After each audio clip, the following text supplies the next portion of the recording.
You think you know Little Red Riding Hood, a harmless fairy tale. A child, a wolf, a lesson about staying on the path. But the version you grew up with is not the original story. It is a rewritten one. In the earliest tellings, there is no heroic rescue, no comforting moral, no promise that obedience will keep you safe. Instead, there is hunger, deception, cannibalism, and a young girl who survives not because she is protected, but because she is clever enough to escape. What was removed from this story was not violence. Violence remained. What was removed was agency. For centuries, the most unsettling parts of this tale were quietly buried, softened or erased entirely. Not because they were too dark, but because they told the wrong lesson. This was never a bedtime story meant to lull children to sleep. It was a warning, a survival manual, and eventually a threat. And once you trace how Little Red Riding Hood changed over time, you begin to see something deeply unsettling. The story didn't evolve by accident. It was taken. Before fairy tales belonged to nurseries, they belonged to firelight. Little Red Riding Hood did not begin as a story meant to comfort children. It was told aloud in villages where people expected children to understand danger early, because danger was constant. Medieval Europe was not a protected world. Famine arrived without warning. Disease erased families overnight. Wolves hunted near settlements during harsh winters, and travelers disappeared on forest roads. There were no institutions designed to intervene when something went wrong. Survival depended on awareness, not innocence. Children were not shielded from this reality. They worked, traveled alone, and carried food between homes and villages. They were expected to recognize threats and respond quickly. Waiting for help was not an option. The earliest versions of Little Red Riding Hood come from this world. Passed down orally among peasants long before any written version existed, these stories were not polished or gentle. They were direct and unsettling because they needed to be remembered. In those early tellings, the girl has no name. She is not defined by clothing or symbols. She is simply a child moving through a world that offers no protection. There is no warning from a mother, no instruction to stay on the path. The danger does not begin with disobedience. It is already present. These stories were not designed to soothe fear. They were designed to prepare listeners for it. And preparation meant understanding one brutal truth. When danger appears, no one is coming. In the earliest versions of Little Red Riding Hood, the forest is not symbolic. It is where people vanished. Forests in medieval Europe were feared because they lay beyond law and oversight. Wolves hunted there. Bandits hid there. Travelers who entered alone were easy targets, especially the young. The girl walks into the forest by herself because that was normal. Children moved between homes and villages without escorts. The world did not pause to protect them. This is why the original story contains no rescuer. No huntsman passes by. No authority hears cries for help. No moral balance guarantees survival. The girl understands this instinctively. The moment danger appears, she does not assume rescue will arrive. She knows the responsibility to survive is hers alone. That is the core lesson later versions erased. Modern retellings teach that safety comes from obedience and protection. The original tale teaches something harsher. When isolation arrives, intelligence matters more than rules. Which is why the most frightening moment is not an attack in the forest. It is the moment the girl reaches her grandmother's cottage, because the danger has already arrived before she does, and it is waiting inside. When the girl reaches her grandmother's cottage, everything appears normal at first. The door is open. The fire is low. Her grandmother is in bed waiting. But something is wrong. The voice calling to her is too deep. The shape beneath the blankets is too large. The hands that reach out from the sheets do not look like hands at all. In the oldest versions of the story, the figure in the bed is not simply a wolf from the forest. It is a bisclaveret, a werewolf as medieval Europeans understood it. Not a fantasy creature from children's books, but a reflection of a real fear that gripped entire regions of Europe. Between the 1500s and early 1600s, tens of thousands of people were accused, tortured, and executed as werewolves. Villagers believed predators walked among them in human form. Confessions were extracted, families were destroyed. The terror was real. The creature in the bed had already killed the old woman. Not symbolically, not metaphorically. She was butchered. Her body was cut apart, her blood collected, her flesh prepared as food. This was not meant to be subtle. The story did not soften what happened. It forced listeners to confront the reality of a predator who wore a familiar face and waited inside a place that should have been safe. The danger was not the forest.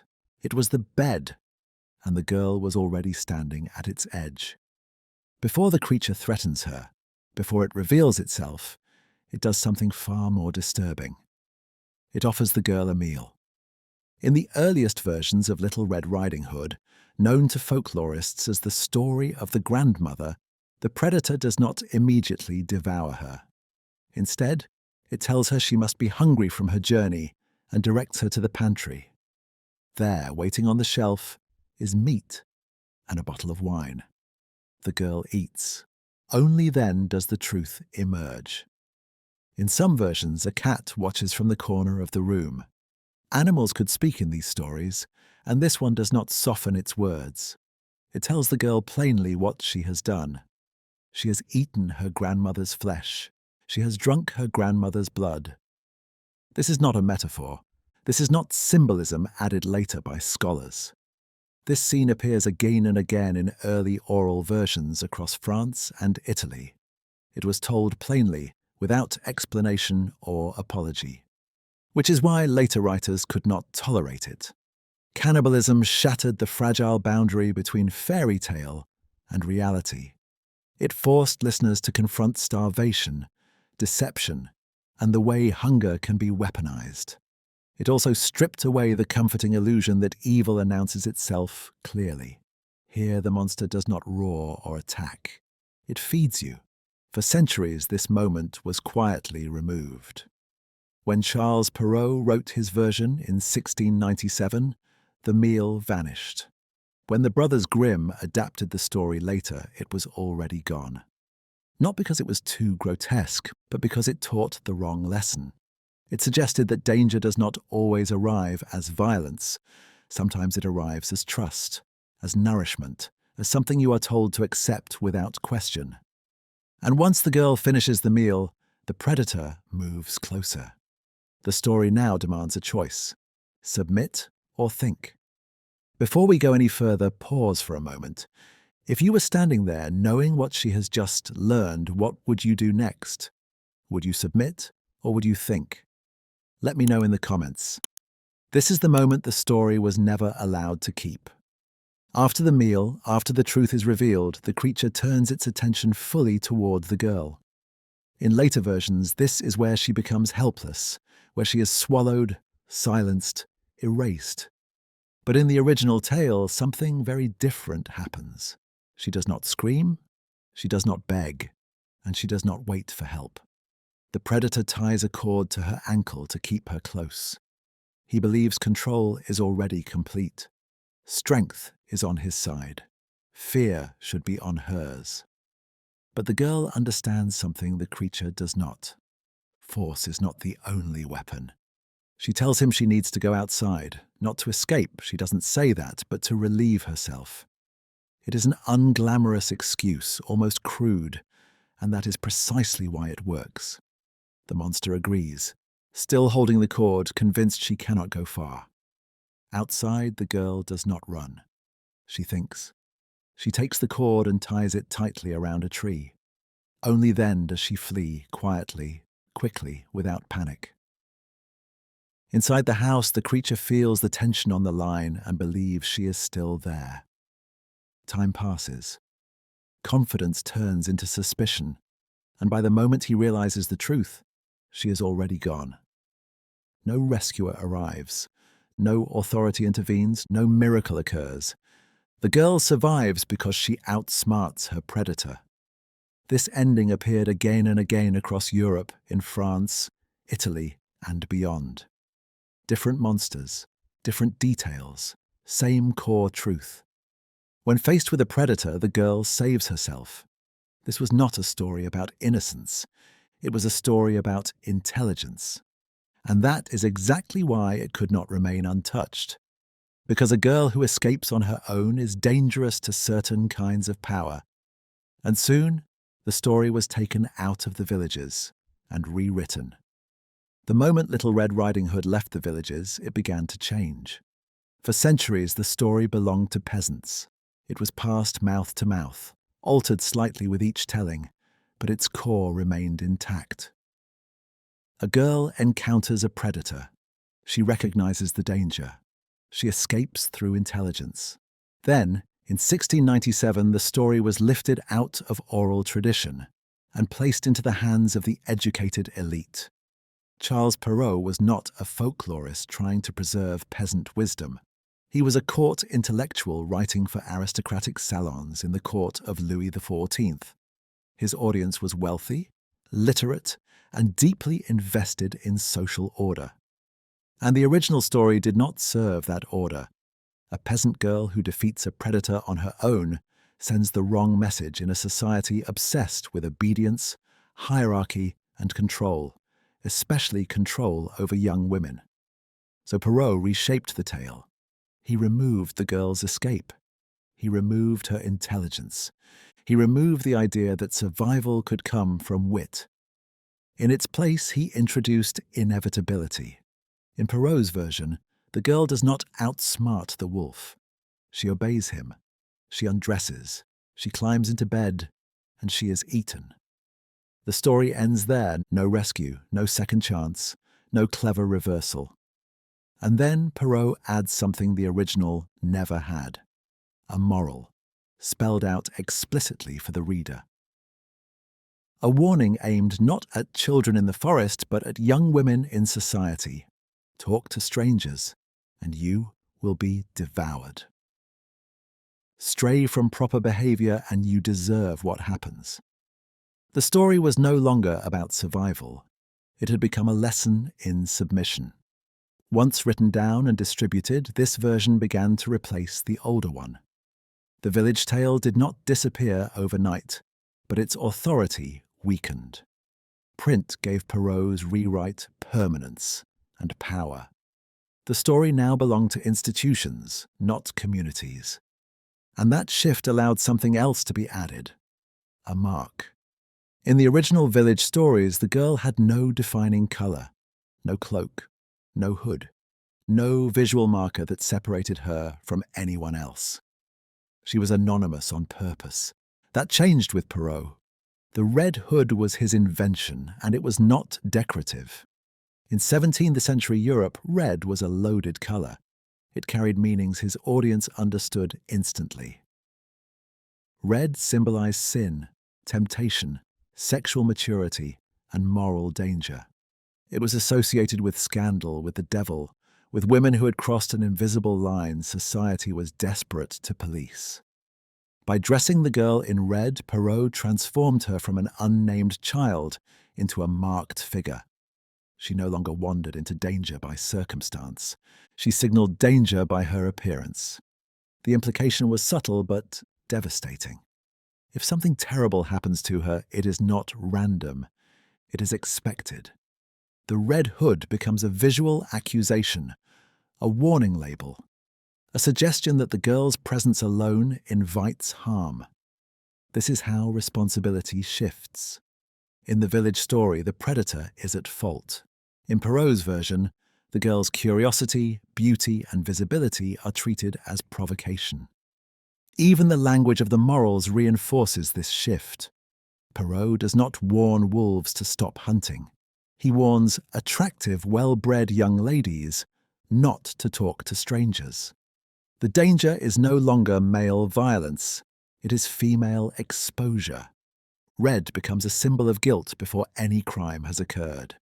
And once the girl is marked, the ending becomes inevitable.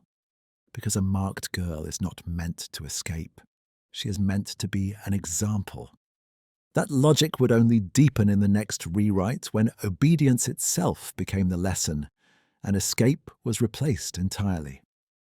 Once the girl was marked, the final transformation of the story became inevitable. When the brothers Grimm collected Little Red Riding Hood in the early 19th century, they inherited Perrault's version, not the village one, and they reshaped it again to fit a different agenda. Germany at the time was undergoing a cultural tightening. After years of war and instability, society turned inward. Order, discipline, family hierarchy, and obedience became virtues above all else. Stories were no longer meant to prepare people for danger, they were meant to train behavior. So the Grimm version adds something new at the very beginning, a warning. The mother tells the girl to stay on the path, to behave properly, to obey. This instruction does not exist in the original tale. It is a moral framework imposed before the danger even appears. The forest is no longer inherently unsafe. It becomes unsafe only when rules are broken. That change is crucial. Now, when the girl encounters the wolf, the story no longer asks whether she can survive. It asks whether she has disobeyed. And when she fails, the consequences follow. In the Grimm version, the girl does not outthink the predator. She does not escape. She is eaten. Her survival, when it comes, is no longer the result of her own intelligence. It comes from authority. This is the moment the story stops being about a girl navigating danger and becomes a lesson about submission. Safety is no longer earned through awareness or cunning. It is granted, conditionally, by following rules and relying on external power. The message is clear. Stay on the path, and you may be protected. Stray, and you will be punished. Escape is no longer a skill, it is a privilege. And once obedience replaces intelligence, the story requires a new hero. Someone who does what the girl no longer can. Be honest, would you survive this story? By obeying or by thinking? The Huntsman does not exist in the original story. He appears only after the girl's courage has been removed. When the brothers Grimm introduce him, he arrives at the exact moment the girl loses all agency. She is already inside the wolf, silent, helpless, waiting. And then authority enters. The huntsman hears something is wrong. He investigates. He acts. He cuts open the wolf and pulls the girl and her grandmother out alive, as if nothing truly dangerous has happened at all. On the surface, this looks merciful. But look closer at what this change accomplishes. The girl no longer survives because she is intelligent. She survives because a man intervenes, because power arrives from the outside. In early 19th century Germany, a Jäger was not just a hunter. He was often a representative of law, landowners, or local authority. A figure sanctioned to use violence on behalf of order. The message is unmistakable. If you obey, authority will protect you. If you disobey, you are helpless without it. The huntsman replaces the girl's ingenuity with institutional force. He does not teach her how to survive danger, he teaches her to wait for rescue. Even more telling is what happens to the wolf. In some Grimm versions, the huntsman fills its body with stones before sewing it shut, ensuring it collapses under its own weight when it wakes. This is not justice, it is execution. Violence is no longer something the girl navigates. It is something the system administers. The forest is no longer a place where intelligence matters. It becomes a stage where authority proves its necessity. Yet, despite all this rewriting, something strange happens. The old story refuses to disappear. It survives in fragments, in alternate endings, in versions from other cultures that were never fully erased. And that is where the final truth emerges. No matter how many times the story was rewritten, the original truth never vanished. It leaked through. In some Grimm editions, there is a second ending most people forget. After surviving once, the girl encounters another wolf. This time, she does not panic. She does not wander. She and her grandmother work together.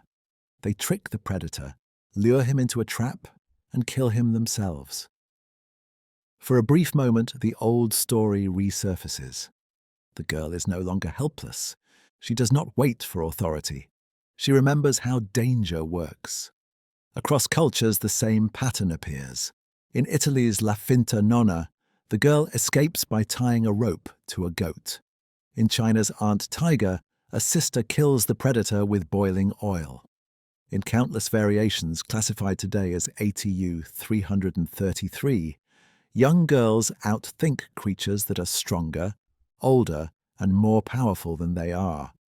These stories existed long before Perrault, long before the Grimms, long before fairy tales were softened for children and weaponized for discipline. The original message was never about obedience. It was about awareness. It taught that predators disguise themselves as family, that danger speaks politely, that survival depends on recognizing patterns and acting decisively. The reason this story keeps returning, rewritten, reclaimed, reimagined, is because it touches something universal, a truth that no system of control has ever fully erased. When people feel powerless, the story shifts toward authority. When people remember their agency, the girl escapes again. Little Red Riding Hood was never meant to be a warning about curiosity. It was a lesson about thinking clearly when fear arrives. And that is why the story endured. Because even buried beneath centuries of moralizing, sanitizing, and control, the truth kept clawing its way back to the surface. A girl walks into the forest. No one comes to save her, so she saves herself. If this story changed how you see fairy tales, or made you question what other innocent stories might be hiding, take a moment to like, subscribe, and share your thoughts in the comments. Tell me which story you'd want uncovered next, or what part of this one stayed with you the most. Some truths were never meant to stay buried.